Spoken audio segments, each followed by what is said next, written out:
দর্শক, তাপ ও প্রবাহের খবর জানাতে পাবনা থেকে সরাসরি যোগ দিচ্ছেন শাহিন রহমান। শাহিন, জনজীবনে তীব্র তাপের প্রভাব কেমন দেখছেন আপনি, জানাবেন। রেনু, আসলে পাবনায় তীব্র যে দাবদাহ সেটির যদি আমি জানাতে চাই যে পাবনার অবস্থা কিন্তু খুবই শোচনীয়। অর্থাৎ গত এপ্রিল পুরো মাস জুড়েই কিন্তু ৩৯ ডিগ্রির উপরে সবসময় তাপমাত্রা বিরাজ করেছে।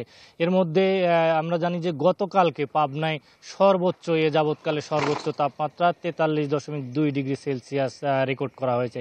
স্থানীয় ঈশ্বরদী আবহাওয়া অফিস থেকে এই তথ্য নিশ্চিত করা হয় এবং গত কয়েকদিন ধরে যে অতি তীব্র তাপ প্রবাহ বয়ে চলেছে পাবনার উপর দিয়ে, যে কারণে পাবনার মানুষের জনজীবনে কিন্তু একটি বিরাট প্রভাব পড়েছে এবং মানুষের প্রাণ কিন্তু ওষ্ঠাগত অবস্থা। গরমে কোথাও একটু স্বস্তি পাচ্ছেন না, আকাশে মেঘের কোনো দেখা নেই, তেমন বাতাস নেই এবং প্রকৃতিতে যে তীব্র তাপ প্রবাহ বয়ে চলেছে এতে কিন্তু সাধারণ খেটে খাওয়া মানুষও কিন্তু বাইরে ঠিকমতো বের হতে পারছেন না। যারা বের হচ্ছেন তারা অতি প্রয়োজনে আসলে বের হতে বাধ্য হচ্ছেন এবং পেটের তাগিদে তারা বের হচ্ছেন।